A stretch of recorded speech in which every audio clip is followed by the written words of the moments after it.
바로 이어서 교회법적인 전망에서 드러난 교회 식별 자세, 특별히 교황령 주교들의 친교를 중심으로를 연구하셨고 또 이를 발표해 주실 김희태 신부님을 앞으로 모시겠습니다. 김희태 베네딕토 신부님은 2008년 수원교구 사제로 서품이 되셨고요. 2016년 교황 청립 라테란 대학교에서 교회법으로 박사학위를 취득하셨습니다. 2017년부터 본교에서 교수로 활동하고 계시고요. 현재는 본교에서는 출판 부장과 또 사목부장직을 수행하고 계시고 또 교회법을 가르치고 계십니다. 더불어 또 가장 우리 교구에서 바쁘신 신부님 중에 한 분이신데 더불어 수원교구 제1심 법원 사법대리로도 활동하고 계십니다. 바쁘신 가운데 또 식별이라는 주제를 더 심화할 수 있도록 또 연구해 주셨고 또 그 연구를 발표해 주실 신부님의 말씀을 함께 경청하도록 하겠습니다. 네, 반갑습니다. 김의태 신부입니다. 나오준 신부님과 제가 또 이렇게 다음으로 하게 되는가 전례주간 이렇게 순서가 맞는 것 같아요. 나오준 신부님께서 항상 전례주간 하시면 체조를 못했었던 것 같은데 저는 여러분들에게 휴식을 제공할 수 있는 시간을 최대한 노력해 보도록 하겠습니다. 네, 교회 내에서는 여러분들 수많은 식별과 방향을 설정할 때가 많이 있습니다. 특별히 예를 들면 신학교에서 어떤 식별이 있을까요, 여러분들? 어제 여러분들 코로나로 인해서 외출을 못 나갔지만 외출을 나갈 수 있게 되었죠. 그 과정 한 2개월 정도의 과정이 저희 교수단 안에서는 엄청난 식별의 과정이었습니다. 많은 것들을 생각해야 되고 많은 것들을 염려해야 된 그 부분이었죠. 근데 저희만이 아니라 교황님께서도 이런 식별 과정을 당연히 거치셔야 한다는 것입니다. 서문을 보겠습니다. 교황님께서는 다소 충격적인 말씀을 전하십니다. 저는 교황과 세상에 관련된 모든 문제에 대하여 교황의 교도권에 결정적이거나 완전한 답변을 기대해서는 안 된다고 생각합니다. 네, 총장 신부님께서도 서두에서 말씀하셨듯이 베네딕토 교황님께서도 참 식별하기가 어렵다라는 말씀을 교황 프란치스코께서도 말씀을 하십니다. 가톨릭 교회 수장이신데 또 그리스도의 대리자라고 하시는 교황께서 스스로 교회와 세상에서 드러나는 모든 문제들을 완전하게 답변할 수 없다라는 식별의 한계를 말씀하시는 대목이 아닐 수 없습니다. 더군다나 교황님은 교황직과 보편교회의 중앙 조직들 사이에 이루어져야 할 사목개혁을 선포하십니다. 네, 아직도 준비가 안 됐는데요. 그 사목개혁, 그 중앙 조직의 사목개혁은 바로 주교 시노드도 포함되는 요소있죠. 이런 말씀을 하신 뒤에 2년 뒤에 교황님께서는 주교 시노드 50주년 행사 때 이런 말씀을 하십니다. 주교 시노드가 모든 교회의 결정들에 영감을 주는 친교의 역동성에 대한 더 명확한 표현이다라고 말을 합니다. 모든 교회의 결정 안에 그것을 결정할 수 있는 가장 핵심적인 부분이 바로 친교의 역동성 안에서 더 명확하게 드러나는구나라는 것을 알 수가 있다는 것입니다. 네, 이런 모습일 것 같아요. 시노드의 모습은 이런 모습이지 않을까라는 생각을 해보는데 사이트에 들어가면 또 이런 모습입니다. 앞에 주교님들이 잔뜩 계시죠? 빨간 모자는 뭡니까? 추기경님들이시고 그 뒤에는 주교님들이십니다. 그 사이사이에 깜장 모자들이 있어요. 동방교회 주교님들이시겠죠? 그 뒤편에 보시면 또 평신도 분들도 계십니다. 주교대위원회가 주교님들만 계신 것이 아니구나를 확인할 수 있는 장면이죠. 네, 그렇습니다. 아까 말씀드린 대로 교황님께서는 저 모든 문제에 대해서 식별하고 답변하기가 어려워요. 그리고 사목개혁이 필요합니다. 라고 말씀을 하십니다. 여기까지 말씀드렸죠.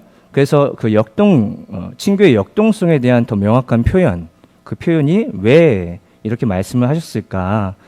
60년 동안 진행된 주교 시노드 정기총회가 지닌 경험, 그 경험이 말해주고 있다는 것입니다. 그것이 증거라는 것이죠. 교회 생활에 미친 영향 역시 지대하다는 것입니다. 뿐만이 아니라 시대의 다양한 문제에 대해서도 교황님과 주교님들의 친교 정신, 그 친교 정신으로 시대를 식별하는 아주 중요한 역할을 담당했었다라는 것을 주교 시노드가 말해주고 있습니다. 그래서 저의 연구는 그렇습니다. 65년도에 바오르 6세께서 자의교서를 발표하십니다. 이것이 사도적 염려라는 것인데 주교 시노드를 입법, 새롭게 만든 그런 규정이에요. 이때부터 주교 시노드가 있었다는 것이죠. 그 이후에 83년 교회법전, 그 이후에 2006년 주교 시노드 정관 등이 발표가 됩니다. 마지막으로 18년도, 재작년이겠죠. 교황령, 주교들의 친교가 반포가 됩니다. 이것들을 비교 분석하는 것이에요. 교회법의 연구 방법론입니다. 비교 분석을 함으로 인해서 그 입법의 정신, 법이 왜 새롭게 나오게 됐는지 그 정신을 이해할 수 있는 여지들을 확인할 수가 있는 것입니다. 네, 교황님이 바오로 6세 78년도에 누구셨죠? 요한 바오로 2세 2005년도에는 베네딕토 16세 그다음에 프란시스코 교황님으로 연결이 되겠죠. 그때마다 교회 문헌들이 나오게 되었습니다. 그렇습니다. 저의 스케마는 이렇습니다. 네, 빨리 진행하도록 할게요. 그래서 여러분들 시노드의 어원은 여러분들 이 공동 합의성에 대한 문헌에서 잘 나오고 있죠. 저는 한마디로 얘기하고 싶어요. 하느님의 백성이 함께 걸어가는 여정이다 라고 말씀드리고 싶습니다. 그래요. 교황 문헌의 형태와 제목의 변화가 일어납니다. 엄청난 변화를 일으킵니다. 보시면은요, 사도적 염려, 아까 말씀드렸던 첫 번째 입법되었던 사도적 염려는 자의교서로 표현됩니다. 자의교서. 근데 18년도에는 교황령으로 표현됩니다. 신부님 무슨 차이가 있어요? 자의교서는 수신자의 범위가 매우 좁습니다. 예를 들어서 혼인무효소송이 자의교서를 통해서 변화가 돼요. 혼인무효 관련된 사람들에게만 적용이 되는 것이죠. 그렇지만 교황령은 다릅니다. 보편교회, 특별법을 위해서 법률이 제정되죠. 즉, 교회법전에서 조그만 부분이 자의교서로 바뀌었다면은 보편교회, 교황령을 통해서 교회법이 나오게 되는 것이에요. 보편교회를 위한 법령이기 때문에 엄청난 차이가 있죠. 또 자의교서는 그렇습니다. 어떤 공식적인 질문이 들어왔을 때 아주 신속하게 교황님께서 직접적인 의지, 의도, 주도권을 갖고 말씀을 하시는 그런 형태입니다. 교황령은 다릅니다. 교황령은 좀 더 큰 요구, 교회가 요구하고 있는 것들과 계획하고 있는 것들을 위해서 준비 단계부터 철저하게 준비를 해서 좀 더 견고한 협력을 요구하고 있죠. 즉, 교황령을 선택하셨다라는 그 의도는 바로 교황청 장관들과 직책을 가진 사람들만이 아니라 하느님의 백성 모든 사람들에게 적용되기 위한 범위구나, 엄청나게 큰 범위구나라는 것을 이 형태를 통해서만으로도 감지할 수 있습니다.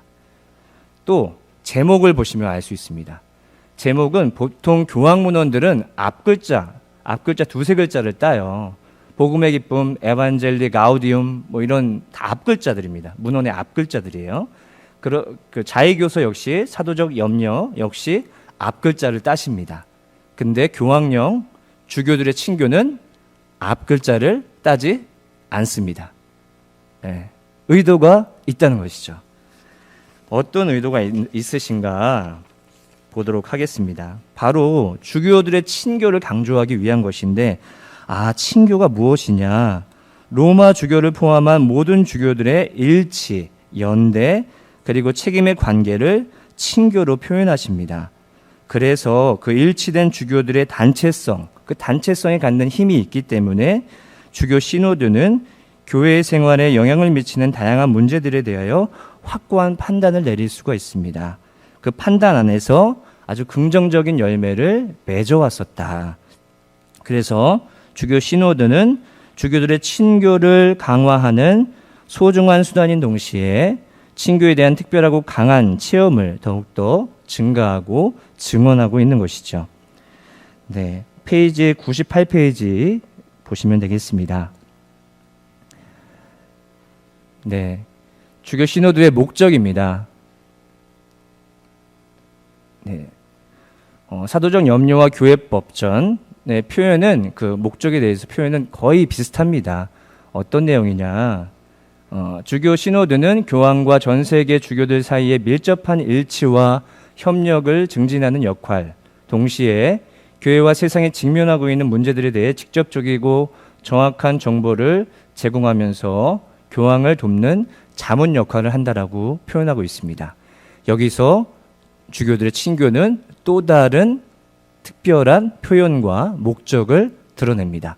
입법의 정신이 드러나는 것이죠. 바로 주교들 간의 상호 이해, 그리고 해석과 수용을 위한 특별한 공간, 복음화를 위한 적절한 경로. 위의 목적과 좀 표현은 다르지만 비슷한 것 같아요. 근데 가장 핵심적인 표현이 나옵니다.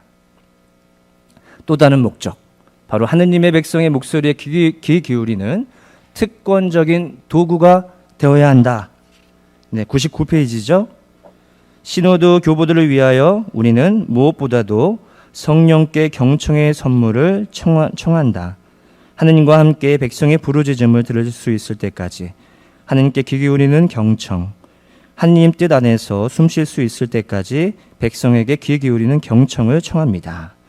바로 서두에서 말씀드렸듯이 교황님께서 교황의 결정과 답변의 한계를 인정하셨지만 교황님께서 자신의 책임과 역할에 대해서 하느님 백성과 함께 고민하고 하느님 백성을 통해 활동하시는 성령의 목소리를 귀담아 듣기 위한 교황의 강한 의지를 드러내 보이고 계십니다. 100페이지 보시겠습니다. 네, 주교 신호들의 특징입니다. 특징은 크게 5가지로 보았습니다. 보편성, 보편성 처음에 보도록 하겠습니다. 뭐가 보편성일까요? 단순한 모임이 아니죠. 주교 시노드는 가톨릭 주교단을 대표하는 회합입니다. 주교님들은 어떠한 분들이시죠? 교회의 스승이라고 불림을 받으시는 분들이죠. 하느님의 백성의 스승이요, 증언자요, 목자들이며 그들의 소집 자체가 보편교회를 드러내는 권위 있는 회합인 것입니다. 이들이 단체성을 드러내지만 이들이 모여 있음으로 인해서 보편교회를 또 드러내고 있구나라는 보편성을 지니고 있습니다. 두 번째, 주교들의 단체성을 표현할 수 있는 능력입니다. 네, 무엇이냐? 여러분들 보편교회를 열면은 주교님들이 전부 다 모이시죠? 전부 다 모이시면 어떤 효력을 발휘하죠? 교황님께서 행하시는 수익권과 동등한 수익권을 발휘하십니다. 근데 주교 시노드는 그렇지 않지요. 대표인단들만 모입니다. 그래서 이들이 단체성을 행할 수 있는 능력이라고 표현하지 않고 단체성을 표현할 수 있는 능력을 지녔다라고 어떤 여지를 남깁니다. 대신에 그들이 청하는, 그들이 마무리 지었던 그 문헌을 교황님께 청함으로 인해서 교황님의 명의로 교황님이 저자가 되셔서 장엄한 통상적 교도권으로 격상되는 어마어마한 사건이지요. 네, 그런 일들이 일어납니다. 독특한 회합의 형태입니다. 주교 시노드는 60년 동안 지속되었고 계속 이루어질 것입니다. 뿐만 아니라 3, 4년 주기로 정기총회가 이루어지고요. 임시총회도 있고 특별회의도 있습니다. 그리고 기한부로 진행됩니다. 즉 2주에 모이기도 하고 3주 동안 행해지기도 하고 기한부로 행해지고 있고요. 총회와 총회 사이를 연결해주는 사무처 역할이 또 있습니다. 그래서 그들이 준비해주고 마무리해주는, 그래서 지속성과 안전성을 가질 수 있게 도와주고 있습니다. 네, 철저하게 자문기관입니다. 네, 자문기관은 무엇일까요, 여러분들? 토의하고 건의하는 기구입니다. 결정하고 교령을 제정하는 기구가 아닙니다. 그래서 건의 투표권을 행사할 수만 있습니다. 다만 교황님께서 의결권을 그들에게 위임하시면 또 결정도 할 수 있습니다. 네, 마지막으로 공동 합의성이라는 특징이지요. 슬슬 여러분들 제 이 발표를 통해서 2학기를 준비하신다라고 생각하시면 될 거예요. 2학기 때 많은 외국 인사분들이 오셔서 이 공동 합의성에 대해서 더 디테일하게 생각하실 것입니다. 그래서 교황님께서는 새로운 상황, 개방적인 수익권 행사 방식을 강구하라고 말씀을 하시죠. 그래서 공동 합의성을 적용했으면 좋겠다라고 말씀을 하십니다. 주교들의 합의체이지만 다른 신자들과 분리될 수 없는 그런 형식을 강구하라고 말씀하십니다. 네, 그런 특징들이 있고요. 주교 신호들의 종류를 한번 펼쳐볼게요. 아까 말씀드렸듯이 영어가 나오니까 네, 좀 헷갈릴 텐데 정기총회, 그 다음에 임시총회, 그 다음에 특별회의가 있습니다. 정기총회는 아까 말씀드렸죠. 임시총회에 대해서 말씀드리면은 그때그때 주교님이 신호도 의장이시기 때문에 교황님께서 의장이시기 때문에 그때그때마다 필요성에 따라서 시급한 상황에 따라서 또 소집을 하십니다. 첫 번째는 뭘까요? 주교 회의에 대해서, 또 85년도에는 바티칸 공의회를 20년이 지났는데 다시 한번 재고해 보자라는 뜻에서 개최를 하셨고 14년도에는 가정에 대해서 개최를 하셨습니다. 특별 회의는 예전에 아마존 있기 전에는 아프리카가 있었고요. 그 다음에 중동이 있었다고 합니다. 네, 아마존 회의가 있었죠. 네, 준비 단계입니다. 네, 준비 단계도 어마어마한 변화를 거치게 되는데요. 사도적 염려와 교회법 정관에서는 전혀 볼 수 없었던 규정이 튀어나오게 됩니다. 바로 폭넓은 의견 수렴 방식입니다. 교황은 각 교구와 신자들의 지원과 의견 수집의 임무를 주교회의에 위임합니다. 교구의 협의기관들, 본당의 협의기관들, 수도회의 의견들, 개개인의 의견들, 타교파의 의견들, 소셜미디어, 심포지엄, 준비 모임 등을 하게 되는데요. 이것을 구체적으로 발의했던 것이 103페이지 보시면은 두 번째 단락입니다.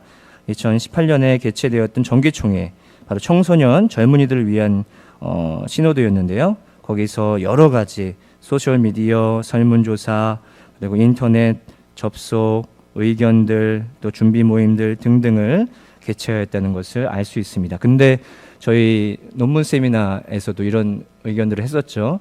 신부님, 저희들은 받아본 적이 없는데요. 저희들에게 온 의견을 물어본 것이 없었는데요. 앞으로 더 이제 헤쳐나가야 될 문제가 아닌가라는 생각을 해봅니다. 네, 그렇습니다. 그래서 개별 교회에서 보내주는 정보들, 의견들을 수렴하는 장면입니다. 네. 그래서 많은 의견들을 수집하고 그것을 어떤 형식을 갖춰야 되기 때문에 준비위원회를 구성하고요. 주제 토의와 안건들을 묶는 의안집을 만들어냅니다.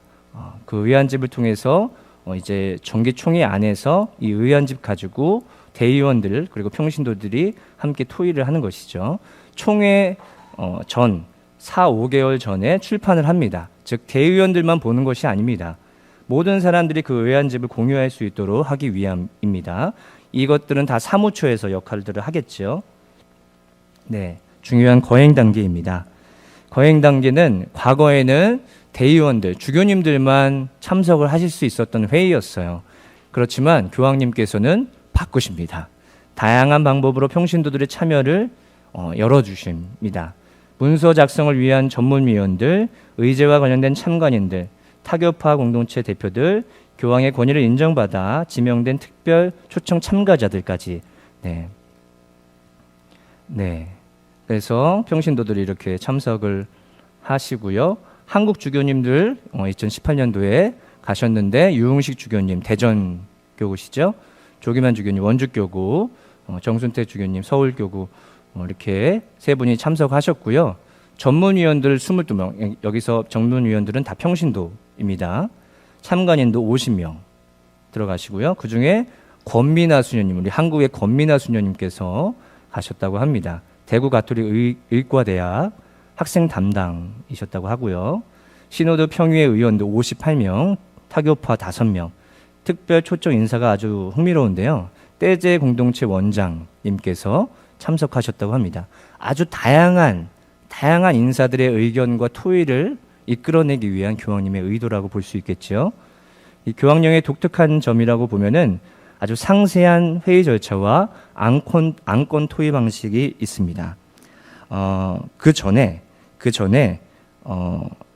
그렇습니다. 이 시노드 안에서 거행 단계 안에서 미사와 전례를 당연히 하겠죠. 왜? 하느님의 목소리를 귀담아 들어야 되기 때문에, 진리의 말씀을 우리가 식별할 줄 알아야 되기 때문에 그런 행위들을 매일같이 한다고 합니다. 특히 아침을 시작하면서 여러분들 미사와 다르게 복음서를 이렇게 의장에게 봉헌하는 예식이 있다고 해요. 이렇게 복음서를 이렇게 의장에게, 그래서 복음의 말씀에 우리가 좀 더 집중하고 좀 더 초점을 맞추기 위한 상징적인 행위를 한다고 합니다. 그 다음에 이제 회의 절차와 안건 토의 방식이 있는데 복장도 중요해요. 여러분들 아까 보셨죠? 복장을 주교님들 다 갖추고 계시죠? 네, 여러분들 대성당 어떻습니까? 여러분들 좌석 배치가 되어 있죠? 네, 신호도 역시 좌석 배치가 다 되어 있습니다. 언어를 선택할 수 있다고 합니다. 한국말은 네, 많은 조치가 필요해야 될 것 같습니다. 통역사가 분명히 또 붙을 거라고 예상이 들고요. 교황 비밀 유지가 있습니다. 여러분들 어느 단체를 가시게 되면은 그들만이 공유해야 되는 비밀들이 또 있습니다. 그렇기 때문에 주교 시노드도 언론에서 초반에만 언론이 시노드를 공개하고 그 이후에 시노드에 있는 그 내용들, 투표하는 것들, 회의하는 것들은 공개하지 않습니다. 언론에 공개하지 않습니다. 네, 다만 결과만을 공개하죠. 그 다음에 전체 모임 내에 안건 토의를 하고 그 다음에 소모임 내에 안건 토의를 합니다. 네, 이런 형태로 소모임을 할 거예요. 소모임이 필요한 이유는 좀 더 디테일한 일치를 위하기 위해서, 또 회의를 위해서, 치열한 또 싸움을 위해서, 의견 토의를 위해서 필요하다고 합니다. 추기경님과 주교님 계시고 평신도와 함께 찢어져서 가는 것이죠. 주교님과 평신도와 어떤 토의 싸움을 하시게 되는 겁니다. 그래서 일치하고 친교할 수 있는 그런 장을 만들어내는 것이죠. 그래서 여러분들 바티칸 사이트를 보시면은 이런 형태예요. 바티칸 사이트가 이렇게 되는데 이태리 말로 되어 있지만 보시면은 2018년도의 안건들입니다. 의안집 초반이에요. 5항, 6항, 7항, 8항인데 6항의 위에 보면은 il valore del ascolto, 그러니까 경청의 가치. 네. 7항 보시면은 젊은이들은 들어주는 것을 원합니다. 라는 안건이에요. 8번, 교회 안에 경청. 이런 안건들을 이제 토의를 하는 것이에요. 그래서 이런, 맨날 며칠을 하는지는 잘 모르겠습니다. 하지만 여러 번의 토의 결과, 회의와 전체 모임이 있겠죠. 그래서 결과를 냅니다. 이 투표는 뭔가요, 여러분들? 건의 투표권이에요. 건의 투표를 하는 겁니다. 어쨌든 투표 형식인 것이죠. 그래서 전체 참석 수가 위에 보시면은 249명 있습니다. 그 중에 3분의 2가 166명이죠. 3분의 2가 찬성을 하면은 그 의안은 통과가 된다는 것이죠. 근데 결과들을 보세요, 여러분들. 5항, 6항, 7항 다 했죠. 90%가 동의를 하는 느낌이죠. 네. 그러니까 여러분들 느낌을 아셨으면 좋겠습니다. 그 시노드 자체가 우리가 의견을 내고 자기의 주장만을 관철시키려고 하는 곳이 아니다라는 점. 일치하고 토의를 통해서 또 합의를 통해서 우리가 함께 나아갈 방향을 설정하는구나. 같은 방향을 설정하고 있구나를 이 투표 결과를 통해서 알 수가 있는 것이죠. 네. 그렇습니다. 네, 이행 단계가 있는데요. 마찬가지로 준비 단계처럼 개별 교회에서 시작되었지만 다시 개별 교회에 그 결과들을 전달하는 과정. 거기에 몫은 교구장 주교님의 몫으로 돌리고 있다라는 점을 말씀드립니다. 여러 가지 형태겠죠. 전화, 또 이메일, 또 사도자 관보, 주교회의, 또 회보 등등이 있을 수 있습니다. 네, 그래서 보통 우리가 세계 시노드 후속 교황 권고라고 하는 그 문헌이 나오게 되는 것이죠. 네, 그렇습니다. 네, 벌써 이게 나오면 안 되는데. 네. 그렇습니다. 이제 결론 부분인 것 같습니다. 여러분들 하느님 백성과 함께하는 여정, 공동 합의성이라는 것은 이 절차를 통해서 분명히 감지를 하셨을 거라고 생각이 들고 한민택 신부님께서 말씀하셨던 것과 저도 일맥상통하는 것 같아요. 신자들에게 내면화된 계시, 즉 우리 신자들에게 있는 그 신학의 감각을 우리가 무시할 수 없다. 우리가 함께 해야 된다라는 것을 말씀드리고 싶고요. 3.2 110페이지를 보시면 식별의 원리와 식별을 위한 태도가 있습니다. 복음의 기쁨 51항을 근거로 한 식별의 원리가 있는데요. 식별 과정, 아까 뭐 이해, 해석, 식별, 이것이 뭐 동의어다 뭐 이렇게 하면서 질문들이 있었지만 저는 동의어는 아닌 것 같습니다. 왜냐 식별 안에 있는 요소, 단계라고 생각이 듭니다. 그래서 그것이 제가 말하는 내용이 아니에요. 교황님께서 말씀하신 내용입니다. 그래서 식별의 과정, 원리가 인식하기, 그 다음에 해석하기, 그 다음에 선택하기입니다. 여러분들 어디에 치중되느냐에 따라서 어떤 논란과 어려움이 있다는 것이죠. 이 세 가지를 모두 중요시 여길 필요가 있다는 것입니다. 근데 이 과정이 독특하게 여러분들 보셨던 이 시노드 과정과 닮아 있습니다. 어땠을까요? 준비 단계 어떻습니까? 이 현실을 인식하고 과거를 또 이해하기 위한 과정이었습니다. 뿐만 아니라 거행 단계에서는 뭐가 있죠? 토론하고 합의합니다. 뭐를 하는 것이죠? 해석을 하는 것이죠. 그 다음에 투표를 하게 되는 것입니다. 이런 과정과 상당히 닮아 있다. 식별의 원리가 이 주교 시노드 안에서도 녹아 있구나. 우리가 교회에서 말하는 식별의 태도, 자세는 이런 식별의 원리를 통해서도 갖고 있구나라는 것을 발견하게 됩니다. 식별 과정을 위해서는 저는 그래서 여러 가지 자세들이 필요한 것 같아요. 들을 줄 알아야 된다고 생각합니다. 내 것만 주장하려고 하는 그런 자세는 피해야 된다고 생각합니다. 뿐만 아니라 그러려면 겸손이 또 필요하겠죠. 예를 들어서 저는 가정 신호도에서 엄청난 핵심적인 키워드를 발견하게 되는데 바로 가정을 어떻게 바라보고 있을까요? 약함으로 바라보고 있습니다. 2018년도에 젊은이들 신호들은 뭘로 바라보고 있죠? 젊은이들 불안으로 바라보고 있습니다. 네, 약함과 불안하면 어떻게 해야 돼요? 교회가 거기다가 교회법 잣대를 대야 됩니까? 될 수가 없어요. 바로 이해하고 공감해 줘야 된다는 것이죠. 보듬어 줘야 된다는 것. 그게 1차적으로 교회가 나아가야 방향인 것입니다. 제가 교회법 공부하는데 교회법 잣대를 먼저 들이대서는 안 된다는 거예요. 그것이 우선적으로 대해서는 안 된다는 것입니다. 그 약함을 이해하고 불안을 이해해야 된다는 아주 핵심적인 식별을 해내신 거라고 생각이 듭니다. 네. 그러기 위해서는 이제 좀 더 대화하는 자세가 필요하다고 생각이 드는데요. 이 주교 시노드가 이 이벤트, 이례적인 이벤트로 끝나는 것이 아니죠. 계속 끊임없이 주교 시노드는 이루어집니다. 그게 뭘까요? 끊임없이 대화하겠다는 의지입니다. 끊임없이 대화하겠다는 의지입니다. 우리 교구 시노드를 몇 번 이제 거행을 했는데 전 총장 신부님께 유희석 신부님께서 쓰신 아티클이 있어요. 거기 아티클에도 일회성으로 끝난 거 아닙니까? 보여주기식으로 끝난 것이 아닙니까? 라는 멘트가 있습니다. 저의 말이 아닙니다. 네, 그렇습니다. 마지막으로 이제 경청과 대화를 했다면 선택을 해야 됩니다, 여러분들. 선택. 저는 주교 시노드가 의결 투표권은 없습니다. 하지만 건의 투표권이 있습니다. 이것도 어마어마한 투표권이라는 것이죠. 여러분들 보세요. 건의 투표권이 얼마나 중요하냐면 여러분들 저의 말에 동의하십니까? 라고 손을 들면은 손을 들 수 있는 사람도 있고 손을 들 수 없는 사람도 있어요. 삐뚤삐뚤해요. 공개적으로 손을 들면. 우린 근데 사제평의회나 이런 때 공개적으로 뭐 학급회의 때 여러분들 손을 듭니다. 제 말에 동의하십니까? 네, 동의하시는 자신 있게 동의하지만 눈치 보게 되고 그렇습니다. 근데 건의 투표권은 비밀 투표입니다. 자기의 의견을 솔직하게 얘기할 수 있는 여지가 있다는 것이죠. 그래서 나의 의견과 나의 의사를 정확하게 표현할 수가 있습니다. 네. 당연히 이름을 쓰지 말아야 되겠죠? 네.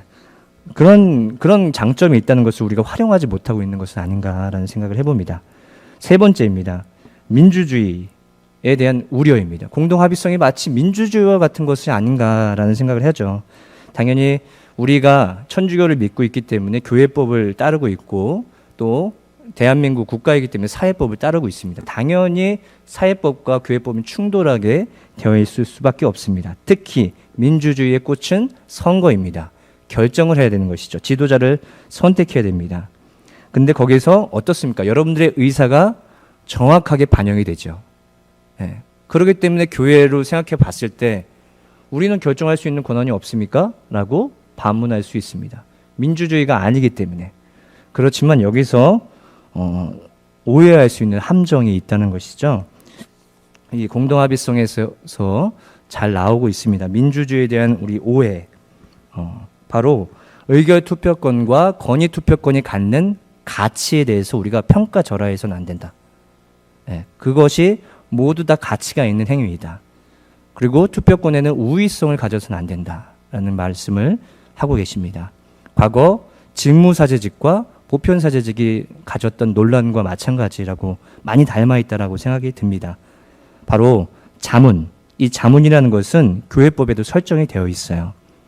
사제평의회 그리고 참사회, 총장님께서 들어가시지만 거기에는 법률적으로 딱 정해져 있어요. 그 멤버들의 의견을 들어야만 결정할 수 있다. 듣지 않고 결정할 수 없어요. 법률적으로 정확하게 설정되어 있습니다. 즉 규범적으로 무조건 하느님의 백성의 목소리를 들어야 된다라는 것을 설정해 놓고 있다는 것이죠. 네. 그리고 113페이지 그 강조된 인용문을 보시면은 아주 핵심적인 멘트입니다. 투표의 자문적 형태는 비록 주교가 그 중요성을 인정한다 하더라도 주교 시노드 의견을 받아들이지 말지에 대하여 주교는 자유롭다. 네, 주교님이 자유롭게 결정할 수 있어요.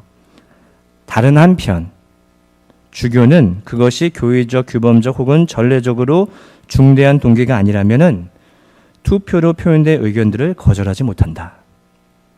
무슨 말인지 알겠어요? 투표를 결정했어요, 여러분들. 근데 그걸 주교님이 감히 쉽게 어떤 문제가 있는다라고 판단 내리지 않는 이상 그것을 취소할 수 있는 어렵죠. 상당히 어려운 사안이라는 것이죠. 그리고 건의 투표권이라는 것이 상당한 힘을, 효력을 발휘하고 있다는 것입니다. 분명 그렇지만 주교님은 결정을 내리는 사람입니다.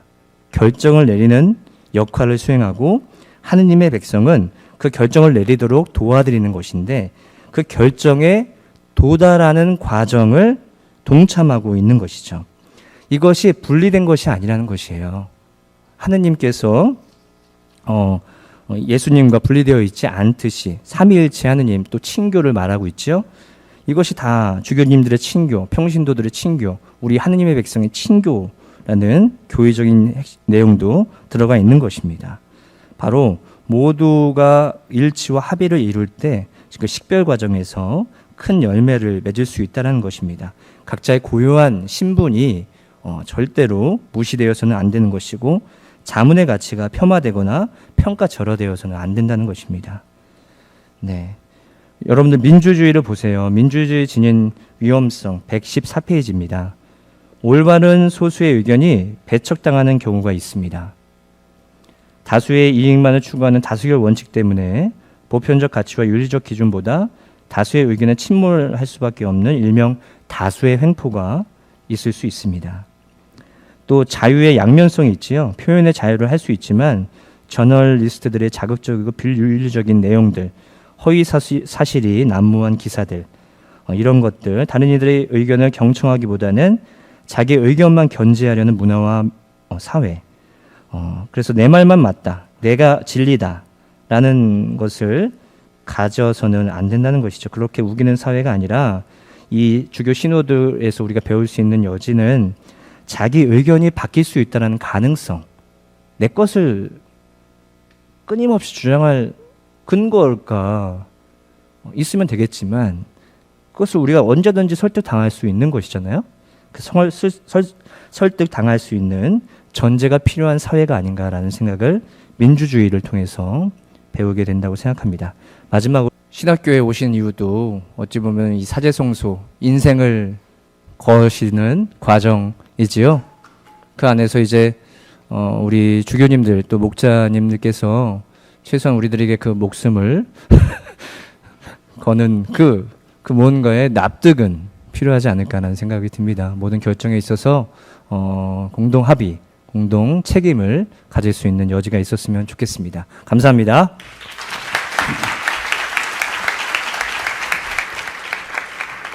네, 그리스도교 교회는 하느님과 우리의 일치, 또 우리와 우리의 일치를 세상에 드러내는 표지이고 또 도구이고 성사이다라는 것이 제2차 바티칸 공의회 교회에 대한 정의입니다. 그런 의미에서 일치, 또 공동 합의는 공동 합의의 모습을 세계 주교 시노드가 어떻게 진행되고 또 그 안에서 드러나고 있는 일치와 또 공동 합의 식별의 모습을 발제해 주신 우리 김희태 신부님께 다시 한번 감사의 박수 부탁드리겠습니다.